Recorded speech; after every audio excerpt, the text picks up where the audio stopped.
We broadcast from Hazel Park for a while. Oh, yeah? Oh my God. And Woodward Health Solutions when we did yeah. that. Remember when we went out to the restaurant? We did those at the Italian restaurant. Maris. Oh my goodness. Where's that place? 12 and Maris. 12 and Coolidge. And That was Jamie's favorite. one of the real treasures of the 420 episodes is those shows that Rick was on and he did the news. There's like the headlines of what was going on at the time as well. It's another, great segment. Does the news outstanding, but These shows are mile markers of history. They are. documenting like those top stories that week or month and those things that were going on, and So So Rick, thank you for being there with us and making the record, as we like to say. You know it. We're all very happy to be where we're at right now, and it's because of the work of everybody in this room and many, many more that have got here. So congrats again to the whole team. That's the cool thing about weed is it brings all these people together that wouldn't talk to each other, wouldn't talk about each other, wouldn't have nothing to do with each other. But they'll smoke a joint with each other, and you can't get much more intimate than that with your clothes on. It's true. And it's legal. And it's amazing. safe. We're not allowed. It's healthy. We're not to speak about conspiracy theories. Feels good and good for you. Alan Pizer, I'm going to have Alan kind of became a semi-regular until he started to take over the show.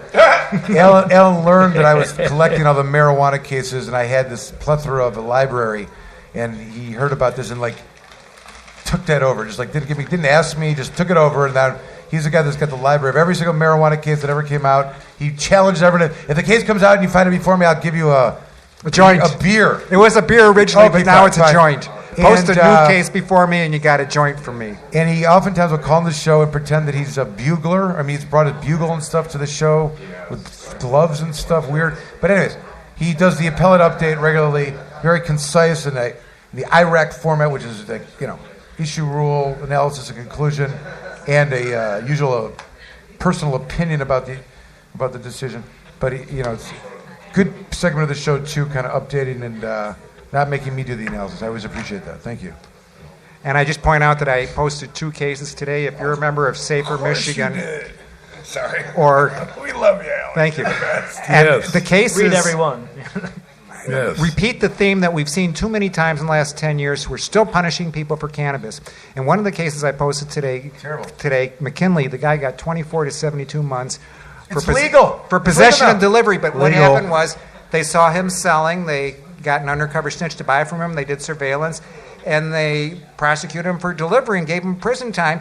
The thing is that other people are playing to pay with the MMFLA and could do it legally if they had, Well, if you gave him $66,000. Right, but this guy got Maybe they give him a license. 24 months in the 24 months. If he just does the minimum, it's going to cost the state about $90,000 to keep him there. Oh, if he's smart, it'll cost him a lot more than that. What about the other case, the probation violation? Yeah, the other case, we had a guy who had a plea agreement for a drunk driving case where the plea agreement was 1 year in jail. And while he was on bond, he allegedly violated his bond by smoking marijuana. Now, he supposedly had a card, but the bond said, doesn't matter, you can't smoke marijuana. And this particular court has a policy of no medical marijuana unless it's specifically approved. So they revoked the plea agreement because he smoked the marijuana on bond, and he got... They revoked the agreement. Right, and he got a really big prison sentence. I think it was like 5 to 20 years. He was guaranteed a year. Right, but he got 5 to 20. In the county. Was it 5 to 20? what? Correct my memory. I posted It was today. terrible, whatever it was. What county was that? Something to Monroe, 20. I think. Yeah. I'm staying out of Monroe. Hold on, wait.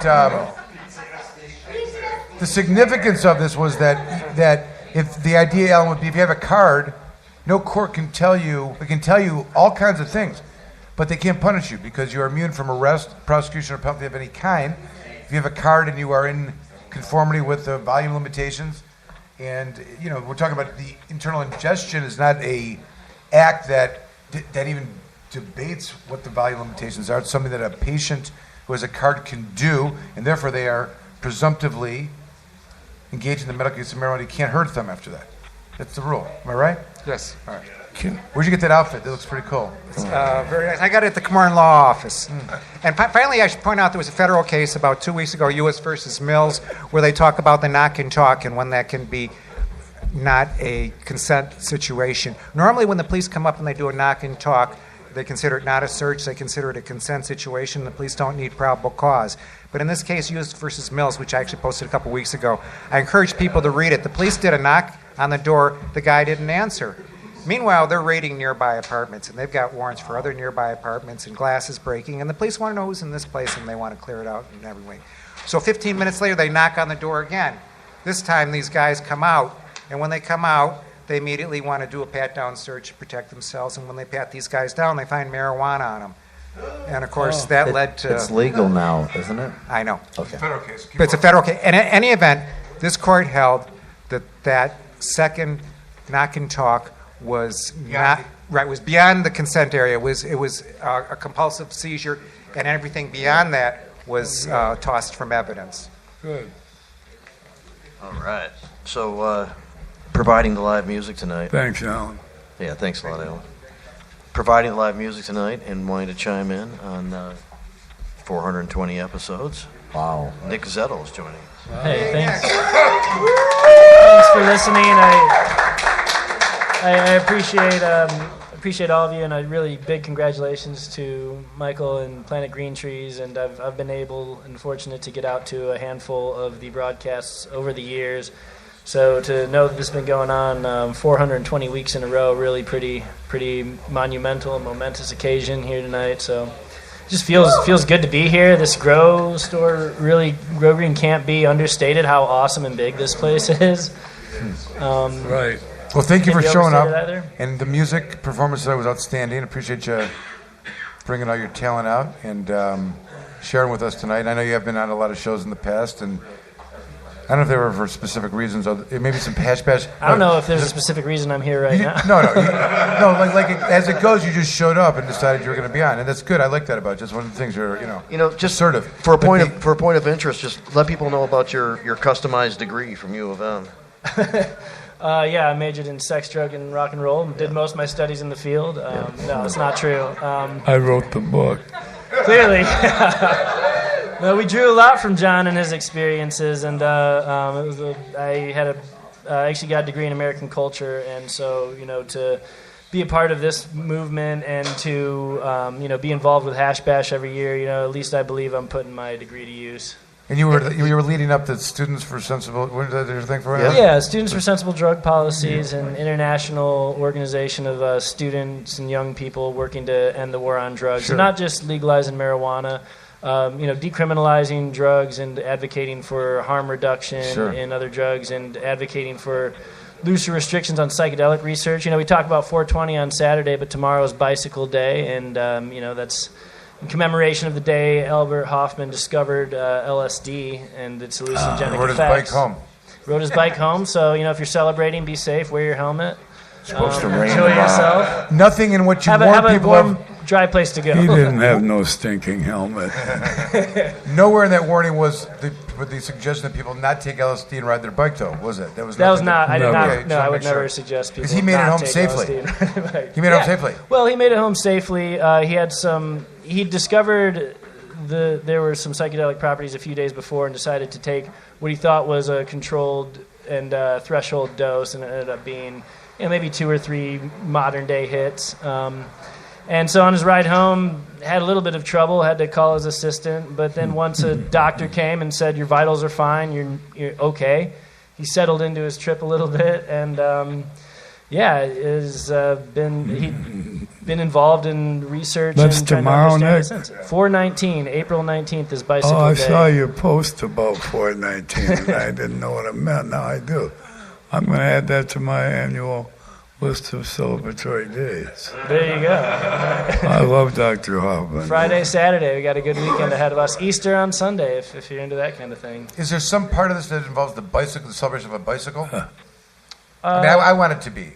So try to. No, I think it's just a nice, kind of, almost code word. Same with 420. It's meet at 420. But don't you have to have a bicycle? That's what I'm saying. Do people have to bike? No, you have to have. What do you mean, no? You have to have It's not LSD, right. I suppose, to You're not celebrate different. bicycle. Right. One or the other. Right, but you can Right. stick to your bike if you Yeah. want. Go out for Hey, a ride. James. Same, be safe. Jamie, Yes. I got a poem that's dedicated to Dr. Hoffman. Let's hear it. It's kind of short. Awesome. You made me think of it today. Let me see if I can recall it to memory. They say one day in the early 60s, after Timothy Leary turned him on to LSD, Allen Ginsberg went up to Monk's place in the West 60s to introduce the great master to the wonders of modern chemistry, and left Monk with a dose of the excellent product of the Sandoz laboratories, all the way from Switzerland. And when he went back to check up on Thelonious, Monk opened the door as far as the chain would allow, peered out at Ginsberg, and asked with a slight frown, "Man, have you got any more of that stuff?" So far, it don't seem to be making too much of a difference to me. Monk in orbit.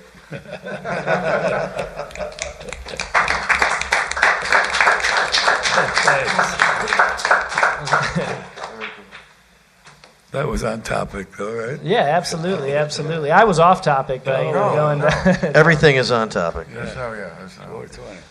Hey, I wanted to say one thing I've been dying to say all night, and I'm not trying to shift your direction or anything, but, you know, I happen to be a pioneer of podcasting. I just, this weekend, when I'm at the 420 Festival, I'll be recording my 803rd program. Nice. Radio Free Amsterdam. You've had the Radio Smile Free Amsterdam. I go back. and the 710 already, too. Yeah. I've been around the clock. Been there for a while. I do it every week, every Monday. Now I have my own whole radio station. I got 12 other disc jockeys besides me. And I put up 2 hours of music every day at 4:20 a.m. and 4:20 p.m. I wanted to throw that in there. No, very cool. I knew that. We should bring that up. Who's on the playlist for today? Who you start off with in the morning? Just curious. Share your musical. Oh, today, I don't know what day is today. Thursday. Thursday is my jazz day. I have a program called Jazz at Daybreak with a great disc jockey from Chicago named Leslie Caros. And then I have a rerun of programs originally made in 1990 by George Klein at WEMU called The Groove Yard. It's modern jazz. So on Thursday, there's 2 hours of jazz. Tomorrow, there'll be weirdness. Very cool. For example. Freaky Friday. But I do this for fun and also to put the music out today. So in case anybody ever wants to hear Miles Davis, they'll know where to find him. You know, Muddy Waters, who have you. So, I know what 420 programs means. Sure. It's a beautiful achievement. We're happy that you're here to celebrate it with us I'm today. so happy you Thank you asked very me. much. I've been here on the phone, but it wasn't nothing like this. No. This is the most impressive audience I've ever seen at a podcast in my life. Right. Yeah, it's not bad. Not bad. We've done a lot of radio stations where they've had, 3-4 microphones in a studio full of 6 people. Right. Everybody in the studio shows up. I never seen nothing like this. This is great. So Eric wanted to fill in a couple more things that he... Oh, I just wanted to say, Michael, earlier I didn't get a chance to say that on behalf of all the patients and the caregivers that you stood up for in this 10 years of warfare, my friend, you shined. You really did. You are a wizard among attorneys, and I really just appreciate you, brother. You are, a hardworking counsel. You've spent countless hours consoling patients and people that have been brutalized by police over the last 10 years, my family included, and many others. And so, for that, Michael, we owe you a great amount of gratitude and appreciation for the fight. You stuck it out. You battled your way through, and you're a real champion. Thank you, brother. Thank you very much, Eric. Amen.